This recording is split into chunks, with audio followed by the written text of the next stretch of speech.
Hello, everybody. Welcome back to more bite-sized reviews. I haven't done any of these for a long time. I put no videos out in April.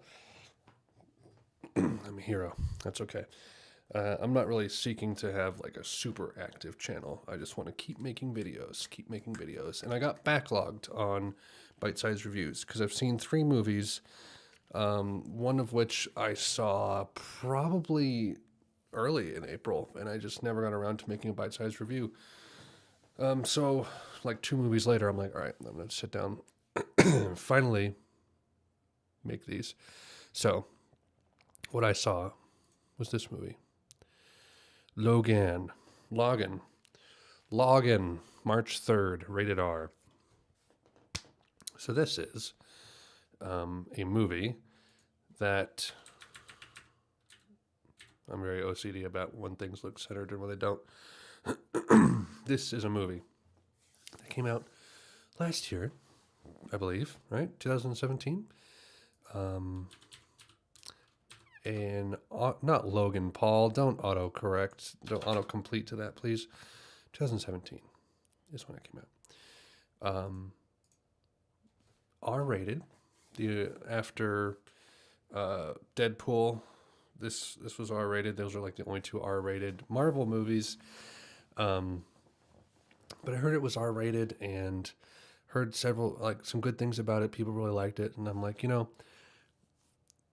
I'm willing to watch an R-rated superhero movie because it means they have freedom. They have some freedom. When they're PG-13, they're very limited. They can only do so many things, and so many Marvel movies just are very samey in that way. As someone who is not a superhero fan, not a comic book fan, I'm really not into superheroes whatsoever at all.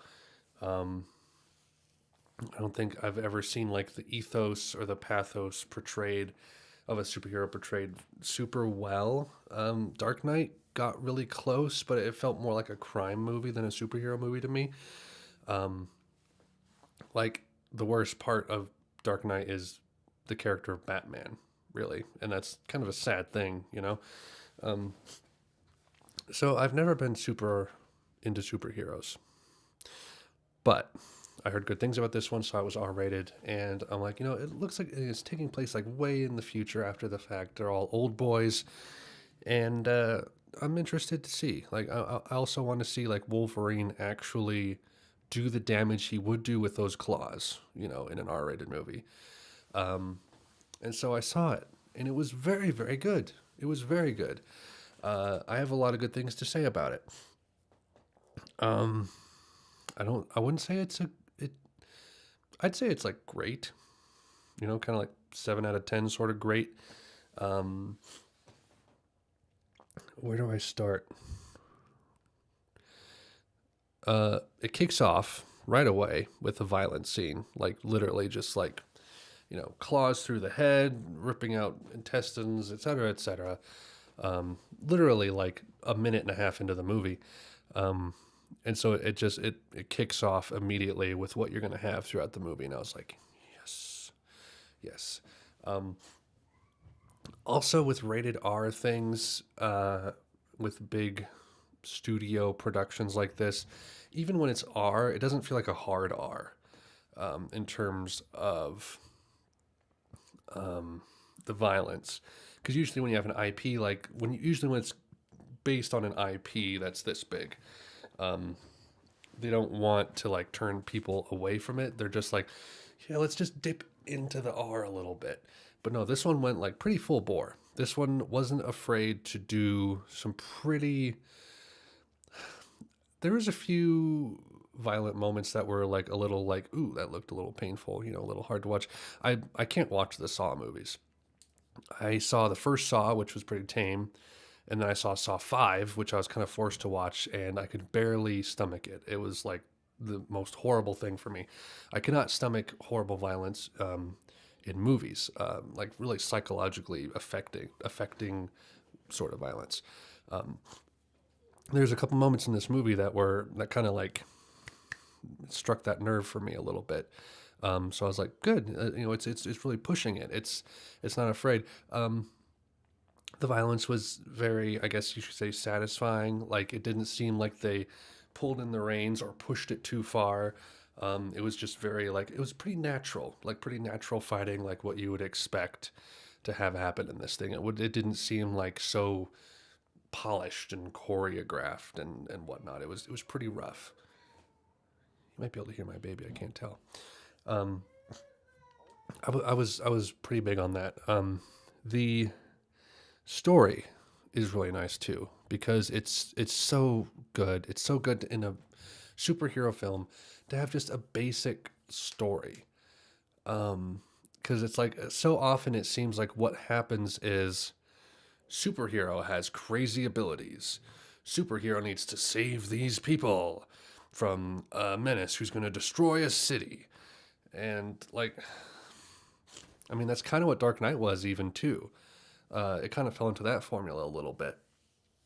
But this movie is literally like a woman comes to Logan who's like, I need your help. Can you do this job for me? Can you do this thing? And he's like, no, I don't want to. And then like begrudgingly kind of has to, and sort of comes around in his own way to wanting to, you can read it in the plot synopsis. Basically, rescue a girl, get her across the border to someplace.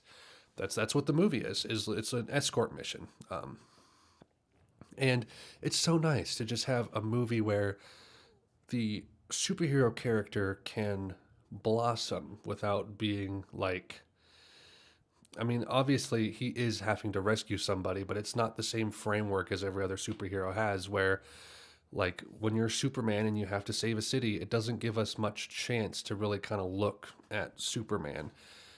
Or if it does, people haven't utilized that very well. But with Logan, you have a lot of opportunity in this movie with the way it's structured and whatnot, to show a lot of Logan's character and show how he interacts with people, and usually able to show his chops a little bit in terms of being a character, which is really nice. Story's pretty decent. Really straightforward, not complicated at all, which is another breath of fresh air. Like I don't want these complicated MacGuffins, or not complicated, but just like benign, bland MacGuffins that you just don't care about, and your mind just gets numb watching the movie. So it's really straightforward. Straightforward villains, easy to understand. Plot moved along at a decent clip. A lot happened in this movie. It's like what, little over 2 hours. Don't come up with Logan Paul again, please. 2 hours 20 minutes. Not overly long. It doesn't need to be 3 hours long.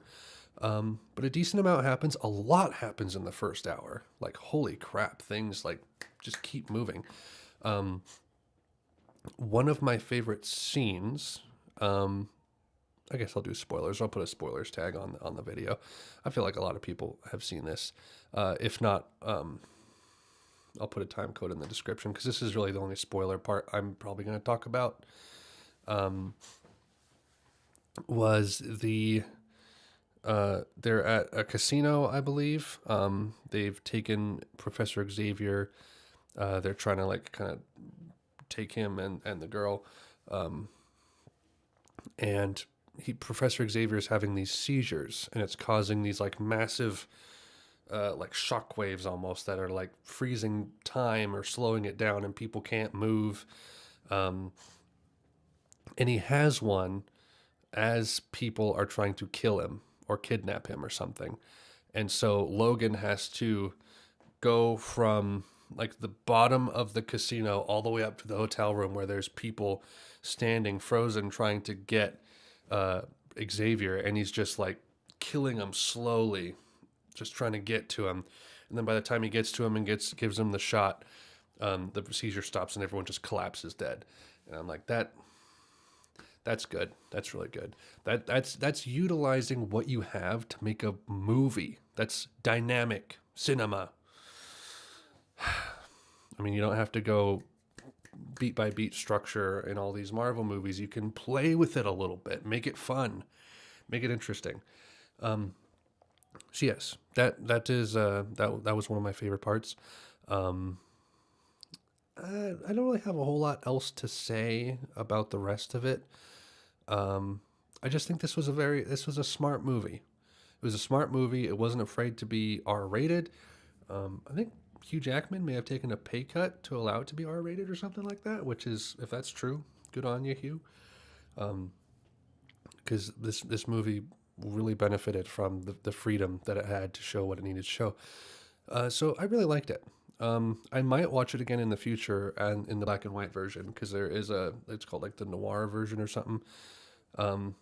I'd be interested to watch that one, but pretty good, pretty good. Yeah, and that's probably the last Marvel movie I'll see for a long, long time because Infinity War Part 3 comes out in 2048. So that's our lives, guys. That's what Hollywood is doing. Now it's exclusively superhero movies. They're not funding, Truman shows anymore. That's gone by the wayside. You're not going to see big Hollywood releases like that are good, because all of the talented people are being pushed into the Disney camp to make Marvel movies. So unless you're Wes Anderson or some other people, Lynn Ramsey, who is the next video I'll make on her new movie. Anyway, thank you all for watching. Like, subscribe, dislike, report, do any of the actions.